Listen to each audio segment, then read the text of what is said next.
दोस्तों, महात्मा बुद्ध और स्वामी विवेकानंद जैसे महापुरुषों में एक बात कॉमन देखी गई है कि वो अपना ज़्यादातर टाइम साइलेंट रहते थे। जितना बोलना है और जितनी ज़रूरत है उतना ही बोलते थे, जिससे उनकी पावर एक अलग ही लेवल पर थी। आर्कटिक क्षेत्र में एस्किनो नाम की एक प्रजाति रहती थी। एक वैज्ञानिक इस प्रजाति पर रिसर्च करने उनके बीच रहने जाता है। इस प्रजाति के लोगों की एक आदत थी कि वो बहुत कम बात करते थे। दिन भर में कुछ गिने चुने शब्द ही बोलते थे। वैज्ञानिक को कुछ ही दिनों में उनके बीच रहने में तकलीफ होना शुरू हो गई, क्योंकि वहाँ उससे बात करने वाला कोई नहीं था। वैज्ञानिक को बात करने की आदत थी। कुछ दिन बीते, वैज्ञानिक व्याकुल होने लगा, वो परेशान होने लगा। उसने सोचा कि मैं ये कहाँ आ गया, इनके बीच रहते रहते कहीं मैं पागल ना हो जाऊं। वैज्ञानिक ने सोचा कि मैं यहाँ से चला जाऊं, लेकिन वो हिम्मत करके रुका रहा। दुनिया का सबसे मुश्किल काम है शांत रहना, इसलिए हम 24 घंटे में कुछ न कुछ बोलते ही रहते हैं, या तो मुंह से, या अपने मन में, या फिर नींद में अपने सपनों के जरिए कुछ न कुछ बोलते ही रहते हैं। दिन बीतते गए, महीनों तक शांत रहने और कम बोलने की वजह से वैज्ञानिक ने अपने अंदर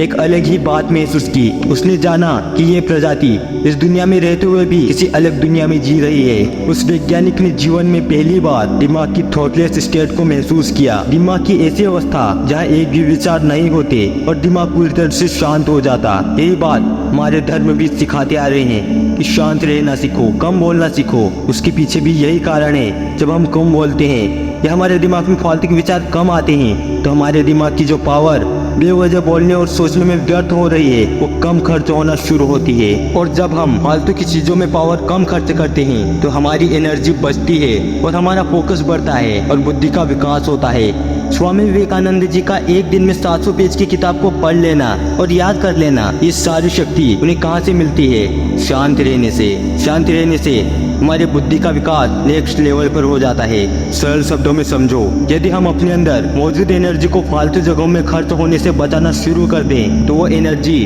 हमारी बॉडी और बुद्धि के विकास में ट्रांसफॉर्म्ड होनी शुरू हो जाएगी। इसलिए दिन भर में ज्यादा नहीं तो कम से कम 1 घंटा शांत और अकेले रहना शुरू करो। इससे आपको कुछ ही दिनों में अपने जीवन में बड़े बदलाव देखने को मिलेंगे। याद रखना, जितने भी लोग महापुरुष बनते हैं, वो अपनी गलत दिशा में बह रही एनर्जी को बर्बाद होने से रोकते हैं, और फिर वही एनर्जी सही दिशा में ट्रांसफॉर्म्ड होकर उनके जीवन को बदल देती है, और वो साधारण व्यक्ति से असाधारण बनने लगते हैं। इसलिए हर दिन कुछ देर शांत रहो, अकेले रहना शुरू करो और कम बोलना शुरू करो, क्योंकि महान लक्ष्य प्राप्त करने के लिए हमें शांत रहना और धीरज रखना बहुत जरूरी है। इसलिए जितनी जरूरत हो उतना बोलो, अपनी एनर्जी को बचाओ और अपने लक्ष्य को प्राप्त करने के लिए उस एनर्जी का इस्तेमाल करो।